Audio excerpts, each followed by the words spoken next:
लोग बात कर रहे हैं जनरल स्टडीज यानी सामान्य अध्ययन के एक सामान्य सिलेबस के बारे में जो सभी प्रतियोगिता परीक्षाओं में पूछे जाते हैं। पिछले 2 क्लासों में हमने प्राचीन भारत के इतिहास, मध्यकालीन भारत के इतिहास और आधुनिक भारत के इतिहास पर बात कर ली थी कि उनके लिए क्या क्या चैप्टर्स हमें पढ़ने हैं और साथ ही साथ उसके लिए कौन से मानक बुक हमें लेने हैं।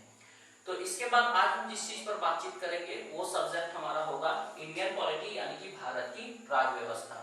तो आइए समय को वेस्ट नहीं करते हैं और देखते हैं कि भारत की राज्य व्यवस्था में हमें कौन कौन सी चीजें पढ़नी है। ठीक है, तो सबसे पहला जो चैप्टर हमें भारत की राज्य व्यवस्था में देखना है वो देखना है भारतीय संविधान के निर्माण की ऐतिहासिक पृष्ठभूमि। ठीक है, तो भारत का जो संविधान बना था ये तुरंत नहीं बन गया था। ये लगभग अंग्रेजों के 200 साल जो हम लोग गुलामी में गुजार रहे थे, इन 200 सालों में अंग्रेजों ने भारत में बहुत सारे प्रयोग किए थे, कई सारे कानून बनाए थे, जैसे रेगुलेटिंग एक्ट से शुरू होकर के भारत सरकार अधिनियम 1947 के बीच में बहुत सारे कानून बने, उनके बारे में हमें यहाँ पर बातचीत करनी है।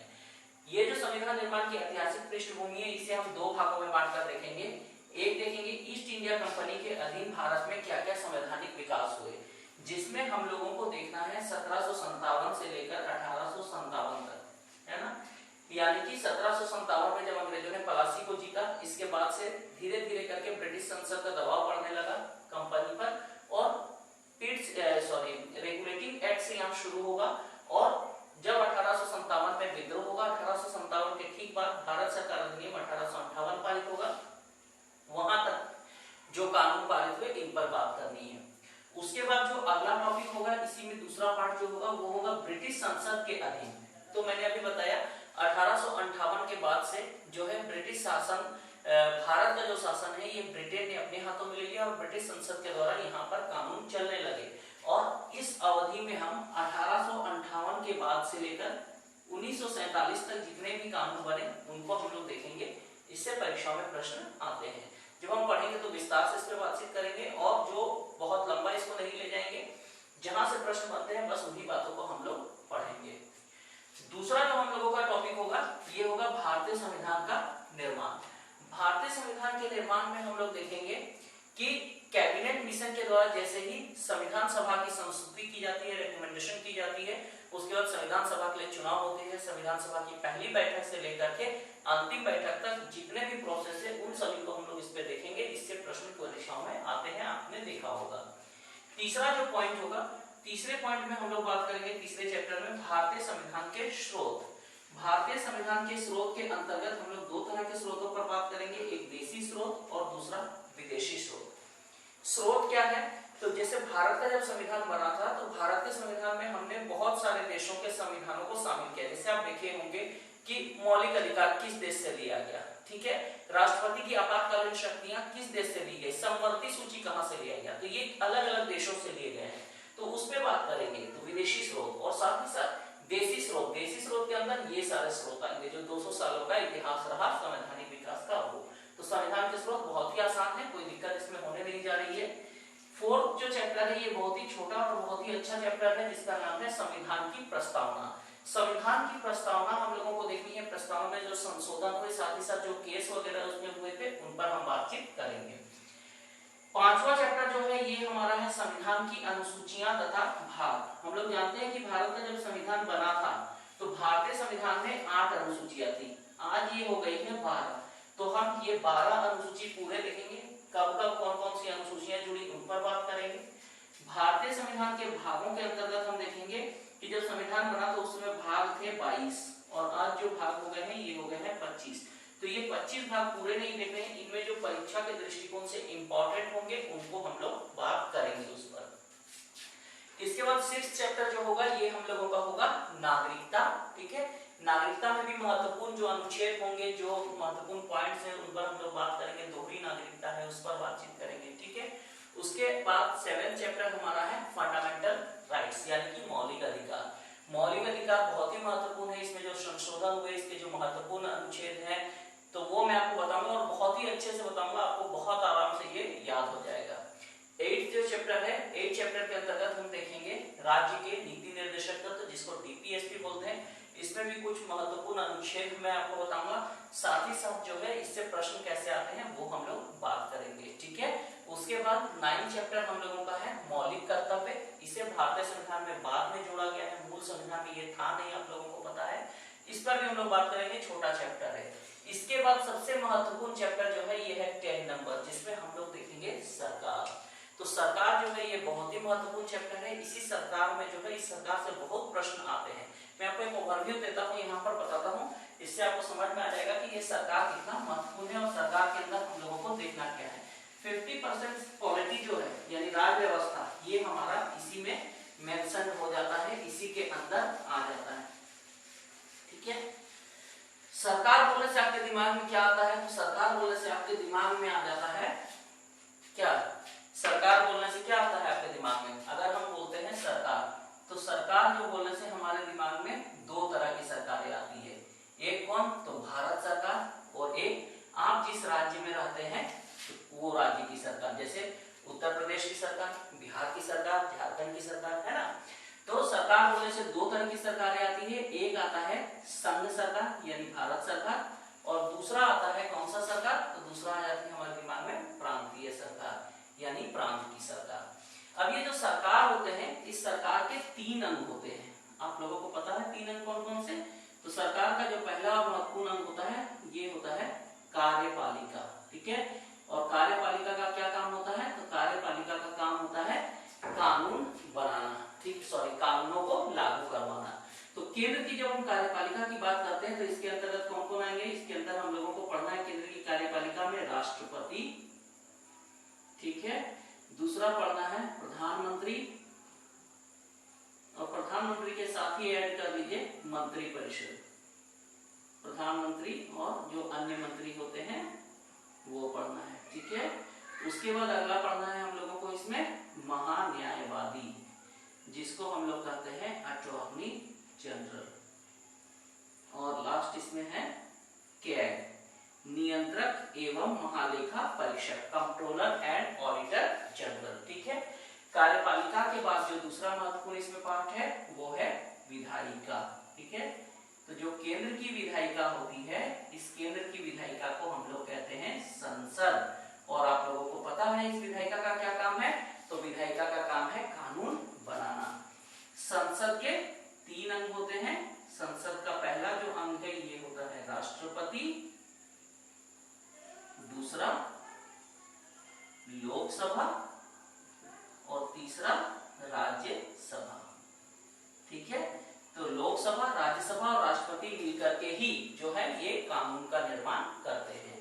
और तीसरा जो महत्वपूर्ण पार्ट है सरकार का, ये आप लोग जानते हैं क्या है? ये है न्यायपालिका। न्यायपालिका के अंतर्गत क्या आ जाएगा?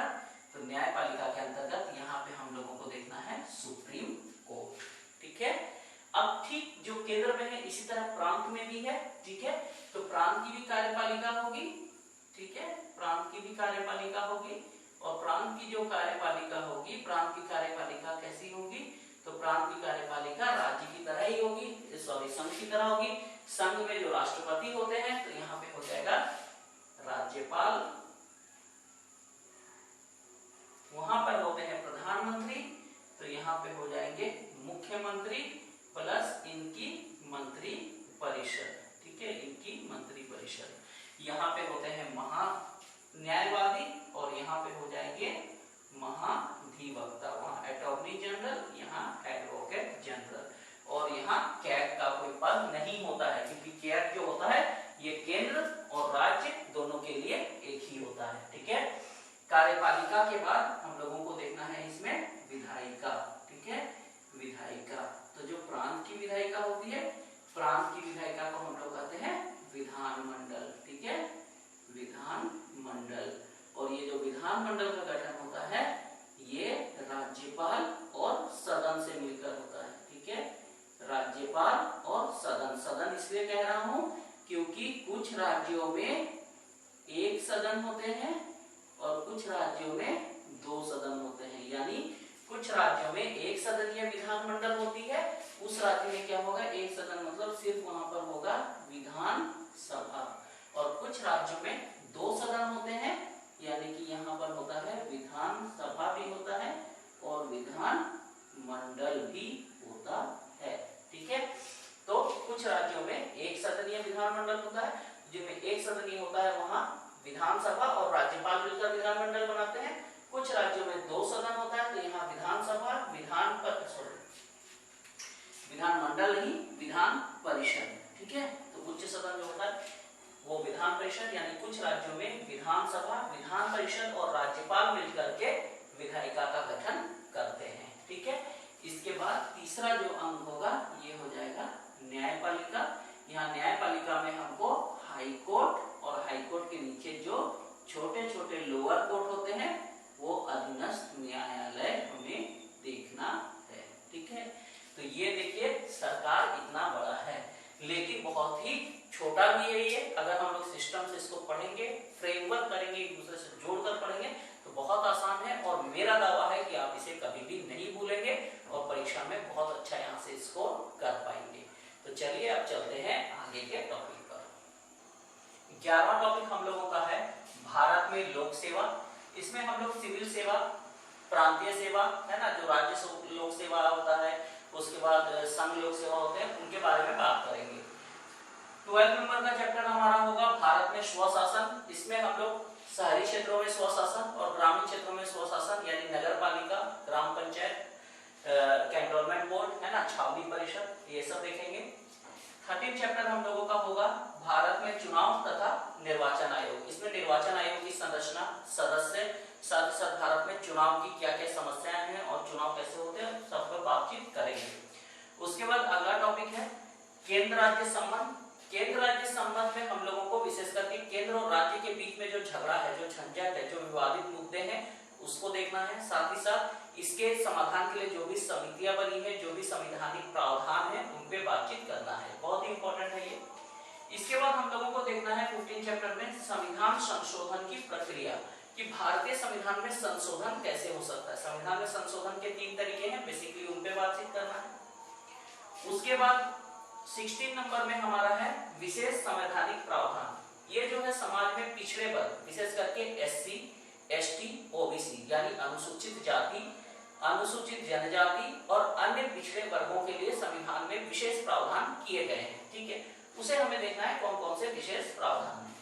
17 चैप्टर में हम लोगों को देखना है संविधान में भाषा प्रावधान। इसमें हमें भारतीय संविधान की 8वीं अनुसूची में जो लिस्टेड भाषा है, इसके अलावा राजभाषा, राष्ट्रभाषा, इन बातों पर विचार विमर्श करना है।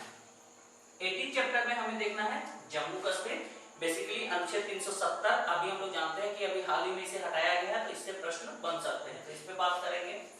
उसके बाद 19 चैप्टर जो भारत में संसदीय समितियां हैं, संसद जो है सभी काम खुद नहीं कर पाती है, इसीलिए अपने कामों को समितियों में बांट देती है। तो इन संसदीय समितियों और उनके पदाधिकारियों से आजकल प्रश्न आते हैं, तो उस पर भी बातचीत करेंगे। इसके बाद जो हमारे संविधान में वैधानिक आयोग हैं, जैसे कि आप देखते हैं कि योजना आयोग, जैसे नीति आयोग है ना, महिला आयोग, तो इस तरह के जितने भी वैधानिक आयोग हैं, है ना, जो संवैधानिक हो या गैर संवैधानिक हो, सभी पे हम लोग बातचीत करेंगे। इसके अलावा जो है प्रधानमंत्री राजीव गांधी के समय दल बदल अधिनियम पारित हुआ था, जिसमें दल बदल करने वाले लोगों के विरुद्ध में कार्रवाई की गई थी, फिर इसमें संशोधन भी हुआ है। तो इस दल बदल में हम लोग विशेष करके दल बदल निरोधक अधिनियम पर बातचीत करेंगे, ठीक है।